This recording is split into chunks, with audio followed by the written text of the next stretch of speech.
How are you? Hello, I'm good, and you? Very good, thank you. Thank you for talking with me. I have Bruna here today, so we can talk about her personality trait, which is basically her strengths and the things that we want to focus on when we are looking for a career. And it's a very good exercise for when you're trying to really know how to talk about your personality and present yourself during a job interview, right? So, Bruna, were you surprised with your results? How did you feel about the test? Uh, yes, mostly with my second top five strength. I think it's philo math. Yeah, that's a new term to me. I don't know exactly Yeah, why they call that. I don't know this term as well, and I know and say it's the that I really like to learning new things, and like I need knowledge, and then I got surprised about it. I've never seen myself that way. I mean, I understand. I make it makes sense for me, but sometimes, but I also thought that I was that person that starts learning something and give up later, or I wasn't really interested, in what's happened with the board. So it's a little Mm-hmm. surprising. But it's a good one. I thought was great that it came up because, the curiosity and wanting to learn new things, that's really good. So I'm glad you have that. So I'm gonna jump in and share your results. And the idea for this exercise is that we're gonna go over your results and really help you have those results as your main topic when you're talking to, a recruiter in an interview or something like that. And we can really use your personality traits to help you, right? So do you see the screen? Yes. Perfect. Okay. So what I did, I just have some of the main things that come up just highlighted. So we're gonna go over and see exactly how to use those keywords to make up nice phrases that you can use in your interviews, on your elevator pitch, when you're talking to someone, so they can see who you are with strategic phrases and in a strategic way. Okay. So when we are talking about, let's go over the 5 ones that you had. So you came up as a thinker, which is really good. Philomath is the one we're talking about. It's exploring new things and learning. The third one was a commander, which of course you wouldn't be someone who doesn't take the lead if you're not here. So you're here today trying to become a leader and grow your career. So I'm not surprised. Uh, empathizer. Empathizer is another word really, really appreciated by companies today. And optimism. Awesome. If you're not optimist, you can't really work in big companies because there's so many things that are out of your control that you're gonna have to be optimistic that things are gonna work out. All right, so let's start by thinker. So there are two ways of looking, and I really want people to understand that it's just how you focus on something. It makes a whole lot of difference, right? So if I say, Bruna, you are a thinker, you might think, oh, that can be bad because it means that I think too much or that I don't take action, right? So I want to emphasize the words that are talking about how you analyze things. Today, big companies, they love the idea that you are analyzing things before making decisions and that you can process information. Okay, so I would like for you, if you can do that on your end, if you can pull up Word, just open a document, a blank document. and type the words that we're gonna highlight here. Because in the end of this call, you're gonna make phrases with them, okay? So you open a Word document and we can save them for the end of the call.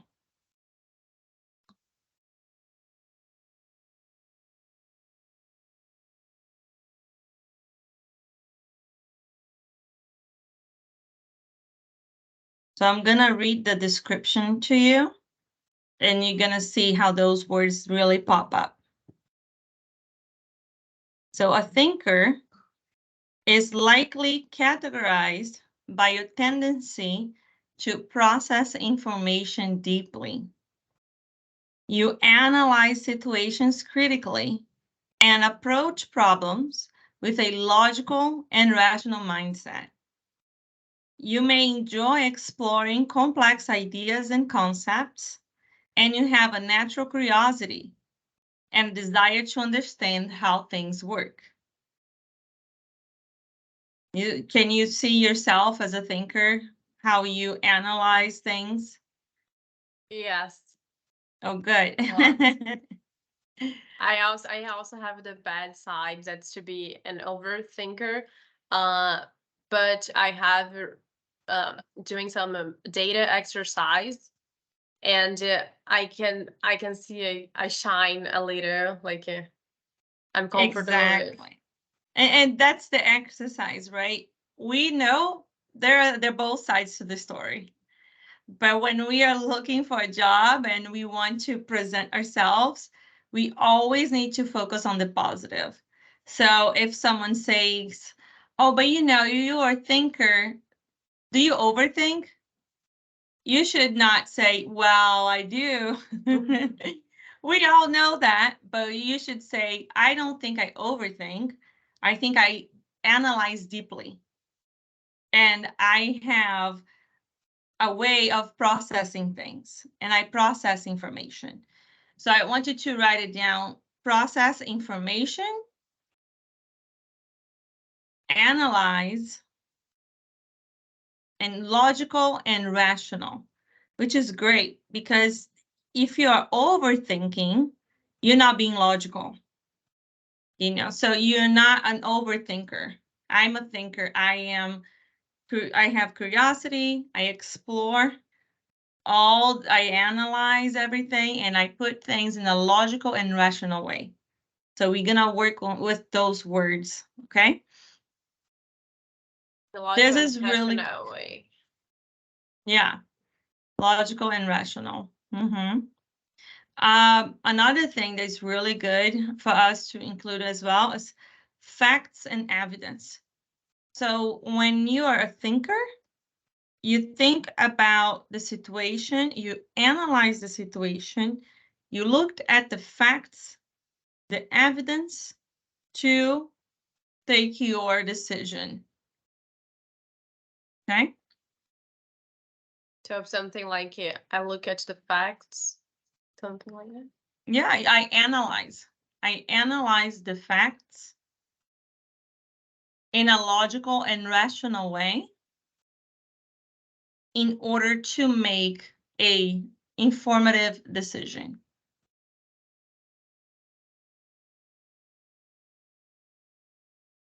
A lot of big words. In order to make informative decision.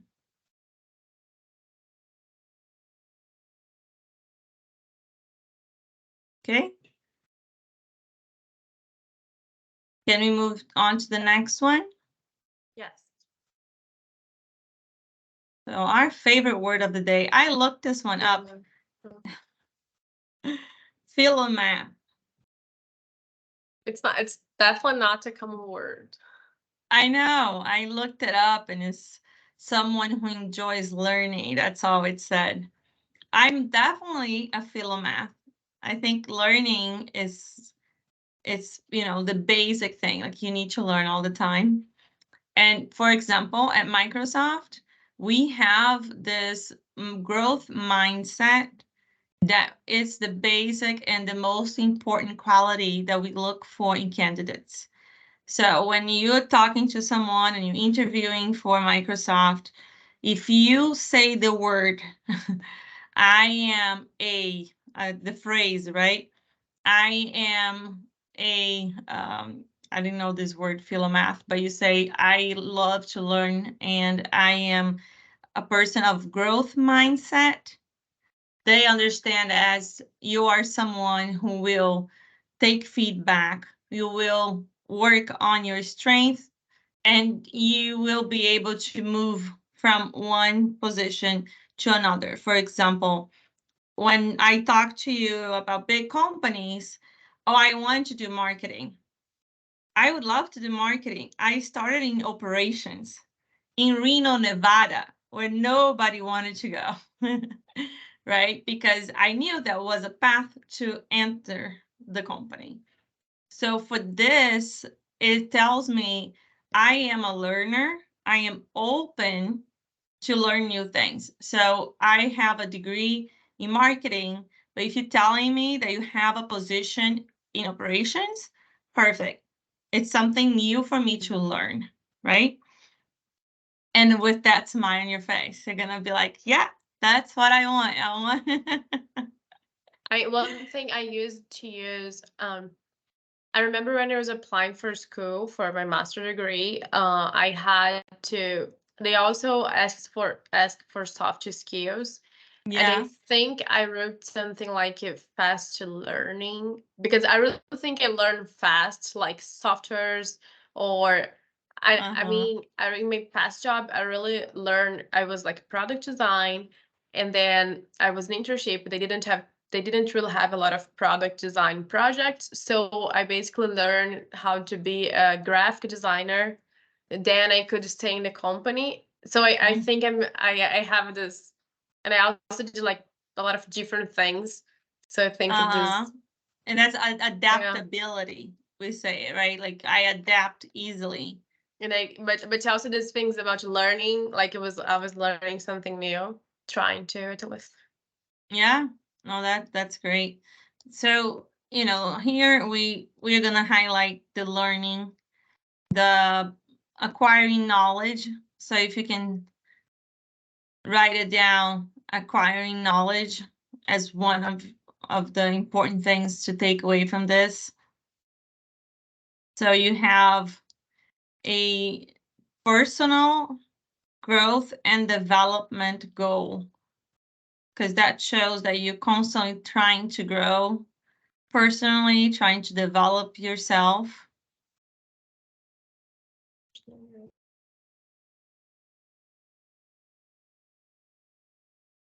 I highlighted here meaningful conversations, more in a sense of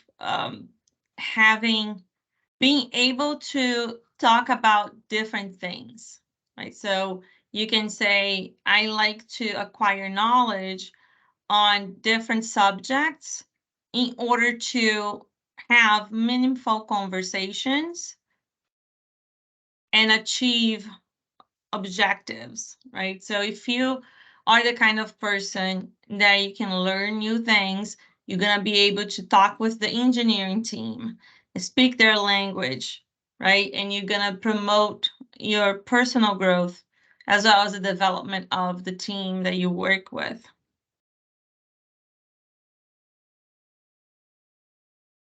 Okay? Let me see if there's any other one here. This is self-improvement learning. Okay. All right, so let's go to commander personality. This is awesome. So when we talk about how we emphasize leadership opportunities, any company that is hiring, sometimes people see as, I'm not applying for a leadership role, but you are not going to be in that job forever. And hopefully the company doesn't see you as someone who can only do that job, right? When you're interviewing for a company that does have a career development program, they will hire you with the idea that one day you will be in leadership position.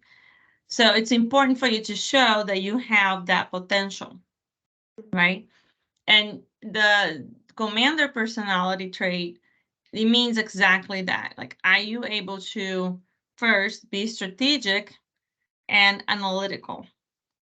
So those words, you should write them down, strategic and analytical for the commander.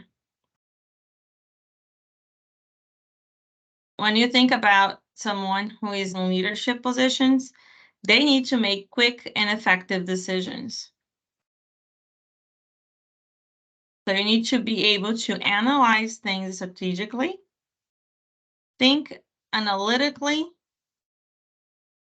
in order to make quick and effective decisions.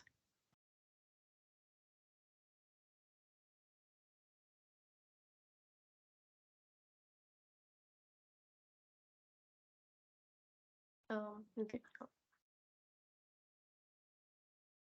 Sorry, can you repeat your phrase because I think I was copying that. No, it's okay. So you say, my leadership personality allows me to think strategically and make decisions. You can go back and make quick and effective decisions.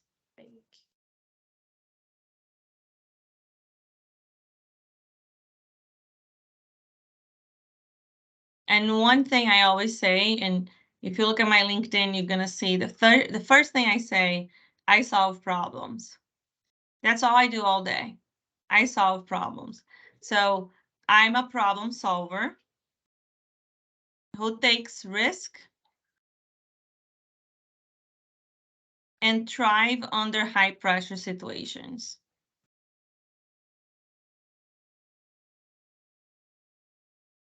So you can say I'm a problem solver who take risks and thrive under pressure situations.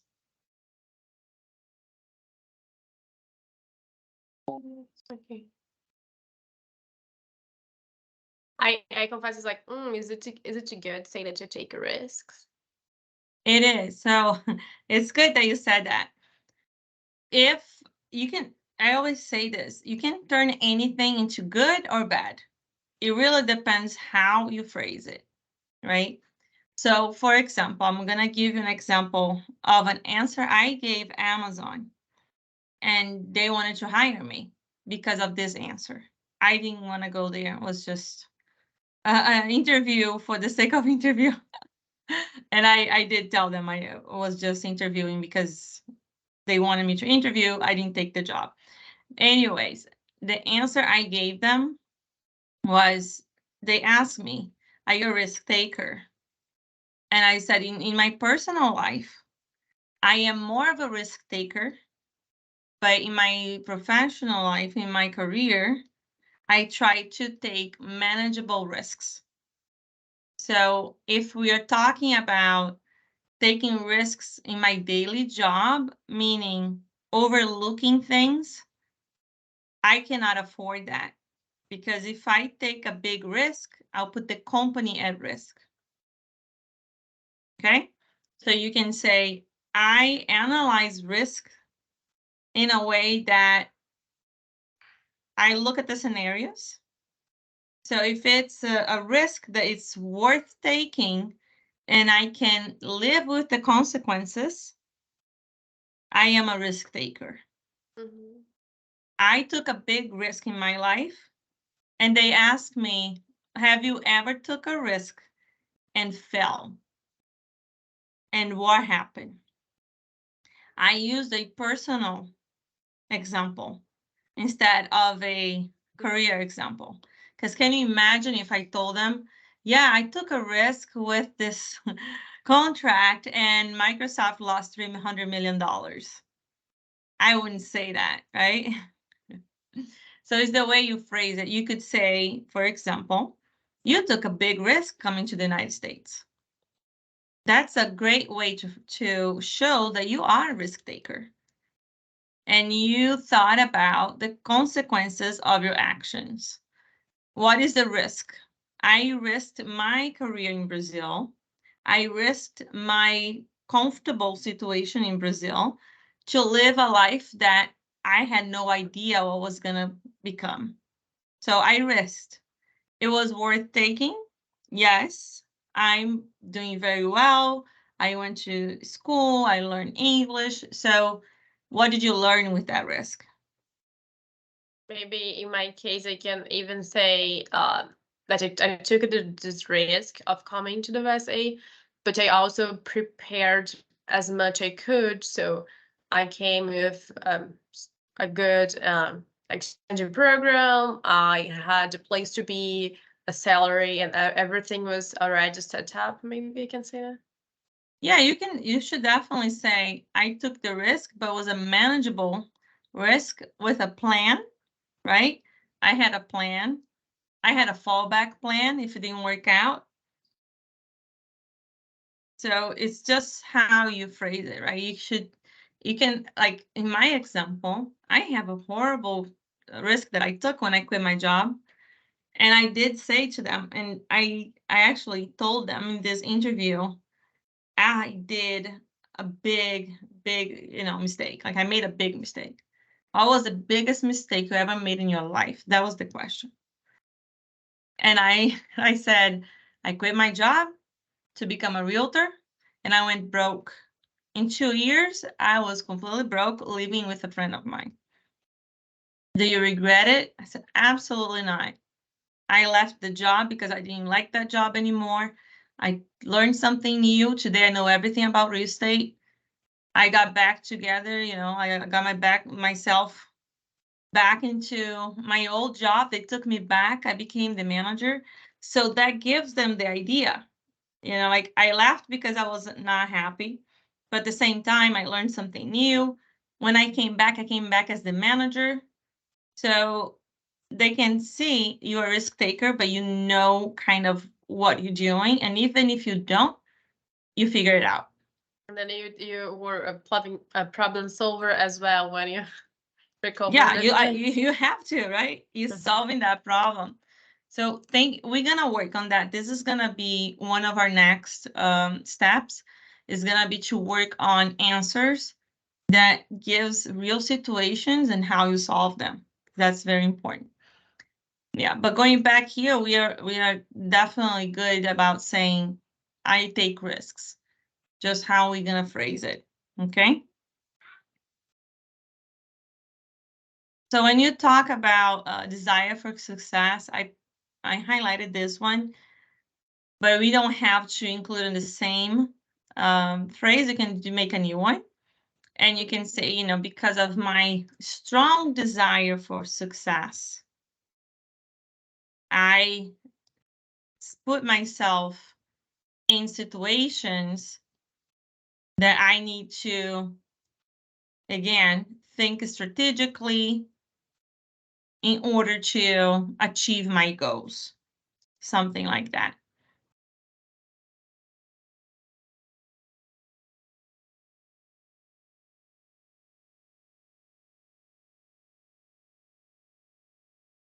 Okay. Awesome. All right. Number 4, empathizer. This is. I was like, when I was doing the test, I didn't say that I'd get this answer, like an empathizer. That's actually interesting. This is one of the most favorite words of the moment. Every single manager now needs to empathize. So it's very good that you empathize with people. Because if you have no empathy, let's just give an example. You are a manager and you have someone on your team who is going through a divorce. It's just like a situation that we cannot manage, right? And the person comes to you and say, hey, listen, I have 2 kids at home. I'm going through a divorce. I'm going through a hard time. Just know that I'm not in my best moment.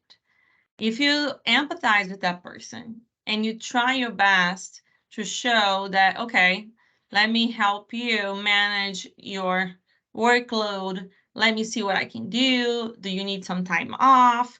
You're empathizing. Because if you're the kind of manager who's just going to say, well, that's your personal life, and you just need to figure out, has nothing to do with the company, that doesn't work anymore. You know, that kind of company is not the right fit for most people. So it's very good that you can say, you know, I empathize with people and I am motivated. Here, I highlighted this one. I am motivated to help others. So you can use multiple examples like the one I just did, but you can say, you know, I do my best to support and motivate others. That's one of the things I like to do. Like, I do my best to be supportive and motivate others on my team. And the first one was I empathize with people and I get motivated helping, something like that. And I like to motivate, to help and support my team.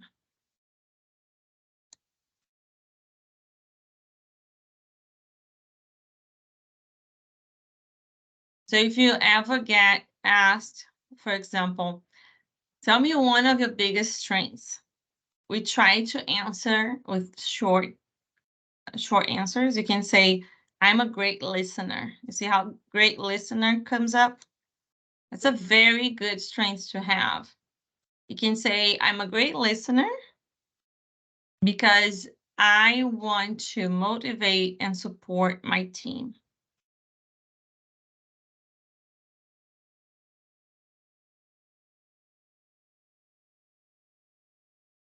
It's funny. I don't know if I see myself like really motivating people. I mean, I definitely I empathize with people and I try, you know, even in my college, so someone, I don't know, was going through something. So I was like, oh, I help you with this project. Maybe in the future help me with other one and things like that. Like I try to be a good collaborator, like someone to work with. Yeah. But I don't know if it motivated people. But you see, when you are helping, when you're helping someone, you are motivating them to keep going. You see, for example, you're telling me this person said they're overwhelmed, they couldn't finish their work, and I offered to help. When you offer to help, you're motivating them to continue, because if they didn't have help, they might have given up. So motivating, it might not be just being a cheerleader and being a coach all the time and be like, no, girl, you can do it. I am a motivator. If you come to me, I'll be like, oh no, we're not giving up. Let's go. Let's do it. I like to do that. But you can do it the different way. Just by empathizing, you're motivating them to keep up and to try. But you can work on self-motivation to start motivating more people, right? Like, I think I am better motivating people than being self-motivated. You know, I wake up at 6:30 in the morning and I wish I would hit the gym, but I don't have the self-motivation to hit the gym. But if you call me at 6:30 and you ask me, oh, Natalia, I want to go to the gym. Go, girl, you need to go to the gym, you know? So I think that's me a little bit. I don't have so much maybe I do motivate people. Maybe, yeah. Maybe I do actually. I mean, in a comparison, definitely probably also motivate more others than myself, I guess. You see, but we need to self-motivate as well. That's very important, self-motivation. Okay, let's go to the next one, which is the last one, which is my favorite. I love people who are optimistic. So if you tell me, Natalia, I don't know, this is a mistake, I'm not optimistic, then I would say take the test again, because to be an optimistic is so important. It's very important, especially when we are looking for a job, changing careers, throughout our careers, right? Like, I'm not going to say you got a job at Microsoft and now you sit back and relax. That's not true. There are going to be tough times where you're going to have to be completely optimistic and say, no, this is going to get better. Otherwise, we wouldn't stay at any job, right? So you feel like you're optimistic in your job and your career in general? I think I have an approach to believe that's the best it's gonna have for me, or even when things are, are not on track or in the way I want, I see like, oh, I'm learning something from this, or I also see like what I'm learning from this moment. Fantastic. See, that's a great way to respond to any question that would try to focus on the negative. Okay. So it's great that you say, I can go through situations and still look at the positive outlook. So you say, I have been in situations where it was clearly a bad situation, but I still stayed motivated and looked for the positive outlook.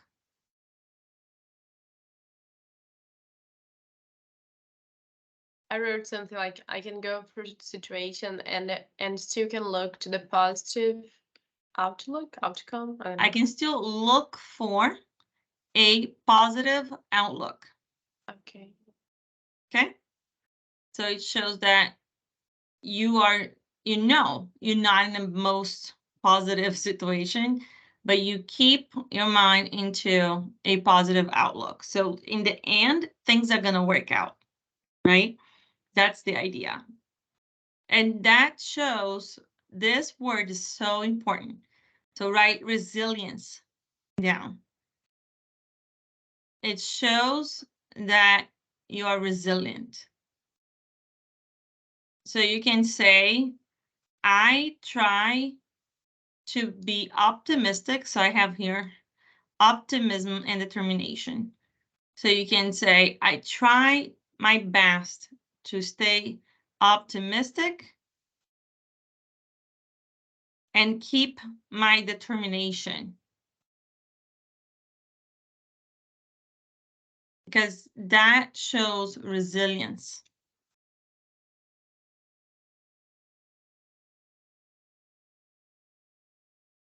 Have you heard the word grit? No, I don't think so. No? So grit spells G-R-I-T, grit. There is a very, G as in Gary, R-I-T, T as in Terry. I believe that's how it spells, grit. So when you think of resilience and grit, I saw this wonderful TED Talk. I'm going to send you the link. And it says that they have a study for 20 years where they have data and they showed not the smartest kids, not the richest kids, went to the best universities, got the best jobs, and became millionaires. The common factor between all the people who actually made through Harvard, Yale, and went on to become the most known doctors and engineers and whatever, the top in their classes. The main thing they had in common was grit.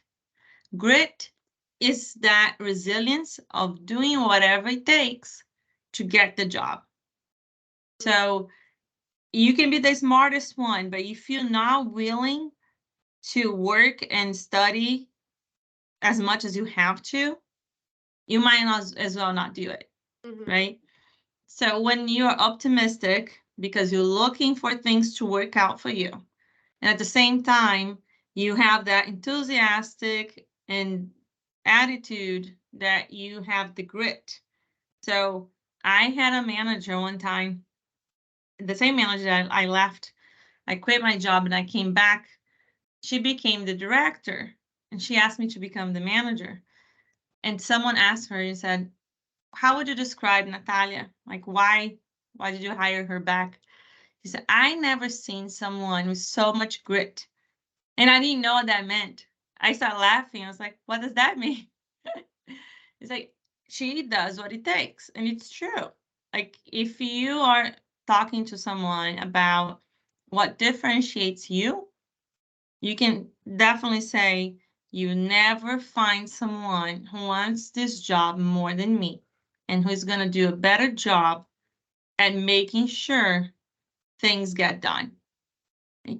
That really gives that impression that you have the grit, that personality, you know?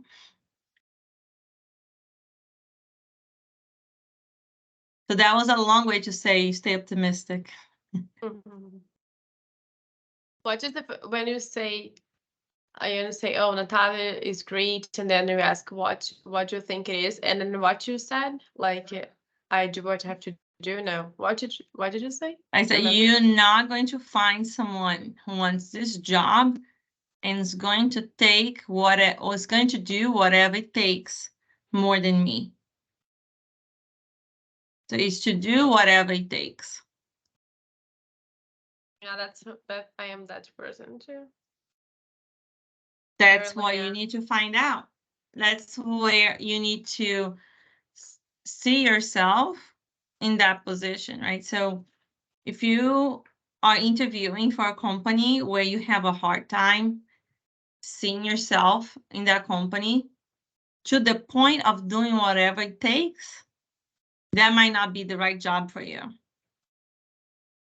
You see what I'm saying? You say, if I don't think it's the company I want to work with. So if you're interviewing for a company, and when you're trying to sell yourself, you just said, I don't know if I would do whatever it takes. Oh, no, I said I am the person who you do whatever it takes. Like I say, oh, good. I am this person, actually. I mean, awesome. If I want something, like, no, I'm definitely this person. That's the point. Like it. So, okay, your facial expression gave me the opposite. No, it's just like, oh yeah, I am this person. It's because sometimes it's just too much. Like, even for me, like, even in my class, like, I don't know, I'm too much. I'm perfectionist, and then I do whatever I have to do, and even that's great. So when you say that, you should not say in a way that's a bad thing.